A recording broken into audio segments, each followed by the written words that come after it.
రేవంత్ సర్కార్ ఇలా నిర్ణయం తీసుకుంటుందో అలా లీక్, ఆ వెంటనే అపోజిషన్ చేతికి కాపీ. జీవో ఇష్యూ కాకముందే ప్రతిపక్షం విమర్శించడం ఇదేం తొలిసారి కాదు. గతంలోనూ ఇలాంటి సీన్ రిపీట్ అయింది. కాకపోతే ఇప్పుడు హిల్ట్ హీట్ సర్కార్కు గట్టిగా తాకుతోందట.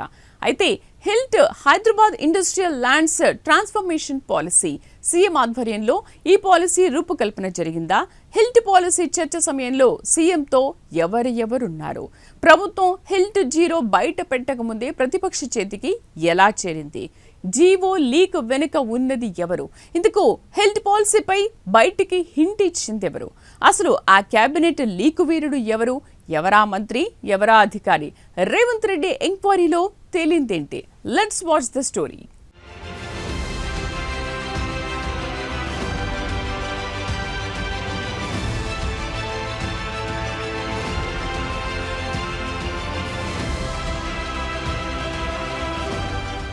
ప్రస్తుతం తెలంగాణ రాజకీయాలు హీట్ పుట్టిస్తున్నాయి. కాంగ్రెస్ ప్రభుత్వం ఇలా నిర్ణయం తీసుకుంటుందో లేదో అలా ప్రతిపక్షానికి లీక్ అవ్వడం సర్కారును కలవరపెడుతోంది.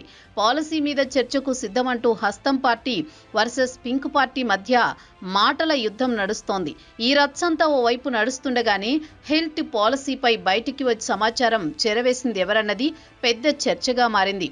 కోవర్టుల కథేంటో తేల్చేందుకు రేవంత్ సర్కార్ విజిలెన్స్ ను రంగంలోకి దింపడం మరింత హాట్ టాపిక్ అవుతోంది. ప్రభుత్వ నిర్ణయాలపై లెన్స్ వెలేసుకుని స్కాన్ చేస్తోన్న బీఆర్ఎస్ సర్కారు తీరుపై వంటి కాలిపై లేస్తోంది. హిల్ట్ పాలసీని అడ్డుపెట్టుకుని రేవంత్ రెడ్డి 5 లక్షల కోట్ల కుంభకోణానికి తెరతీశారని కారు పార్టీ చేసిన ఆరోపణలు రాష్ట్ర రాజకీయాలను షేక్ చేస్తున్నాయి.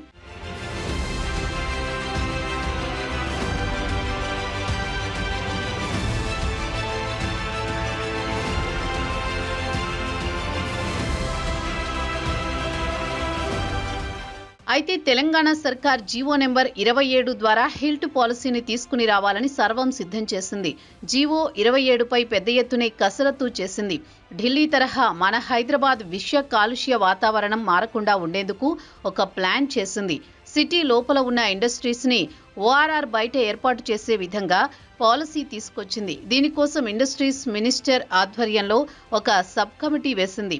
ప్రభుత్వం శ్రీధర్ బాబు, డిప్యూటీ సీఎం భట్టి విక్రమార్క, ఉత్తమ్ కుమార్ రెడ్డిలు కమిటీలో ఉన్నారు.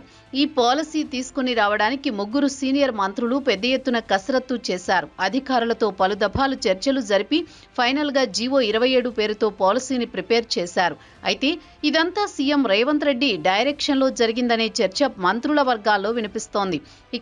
ఇక్కడి వరకు బాగానే ఉంది, కానీ జీవో రెడీ అయి చర్చలో ఉండగానే జీవో లీక్ అయింది. ఎలా? ఇదే ప్రశ్న ఇప్పుడు అధికార పార్టీలో జోరుగా సాగుతోంది.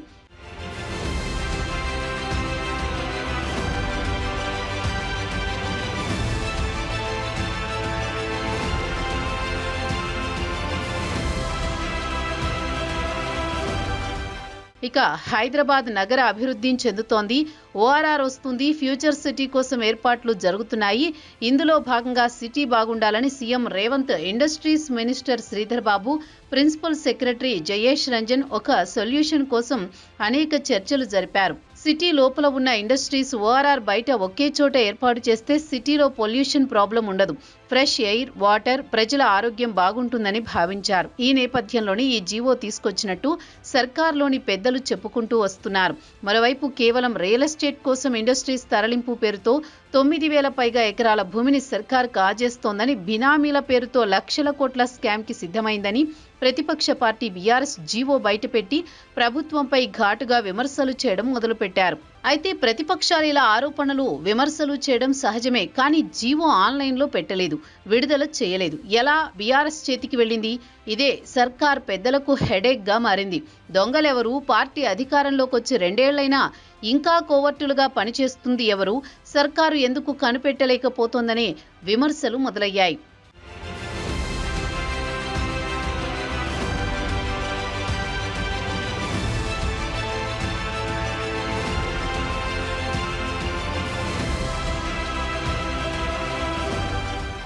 అయితే సర్కార్ మాత్రం జీవో లీక్ పై కమిటీ వేశామని, కమిటీ రిపోర్ట్ వచ్చాక ఎవరైనా తగిన చర్యలు ఉంటాయని చెప్పుకొని వస్తోంది. కానీ లీక్ చేసింది అధికారులా లేదా మంత్రులా అనే చర్చ ఇప్పుడు సొంత పార్టీలోనే వినిపించడం షురూ అయింది. ఈ జీవో వెనుక పెద్ద మతలబుంది.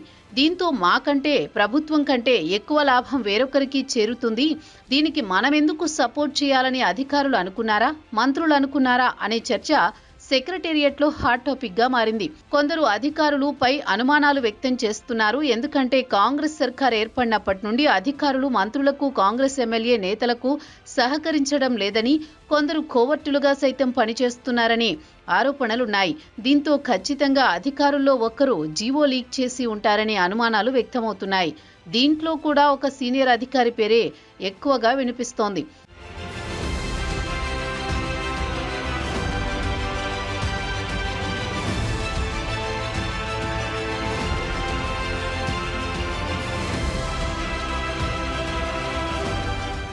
ఇకపోతే ఈ పాలసీ రూపకల్పన కోసం సర్కార్ మంత్రులతో కూడిన కమిటీని ఏర్పాటు చేసింది.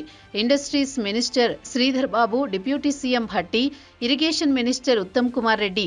అయితే ఈ మంత్రుల్లో సైతం ఒకరి పేరు చర్చకొస్తోంది. ఈ మంత్రుల్లో ఒకరు బీఆర్ఎస్ పార్టీలోని ముఖ్య నేతలకు కాస్త సన్నిహితంగా ఉంటారని, గతంలో ప్రతిపక్షంలో ఉన్నప్పుడు సైతం వారి మధ్య ప్రేమానుబంధాలు కొనసాగాయని, ఆ మంత్రియే సీఎం రేవంత్ రెడ్డిపై ఉన్న అసంతృప్తితో జీవో లీక్ చేసి ఉంటారనే చర్చ ఇప్పుడు సర్కార్ సెక్రటేరియట్ వర్గాల్లో జోరుగా గుసగుసలు వినిపిస్తున్నాయి. దీంతో జీవో లీక్ అంశం కేవలం ఒక సీనియర్ అధికారి, ఒక మంత్రి ఇద్దరిలో ఒక్కరేనని ప్రభుత్వ వర్గాల్లో చెవులు కొరుక్కుంటున్నారు.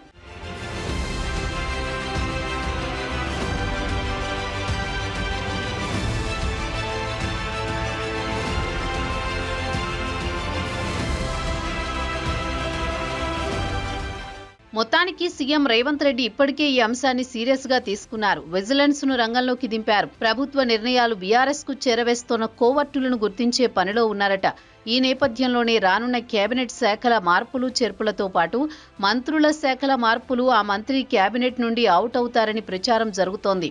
ఇక విజిలెన్స్ నివేదిక వచ్చాక లీకు వీరుడిపై వేటు వేసేదాకా ఇంటి దొంగలు స్ట్రాంగ్ వార్నింగ్ ఇచ్చేలా యాక్షన్ ఉంటుందని అంటున్నారు.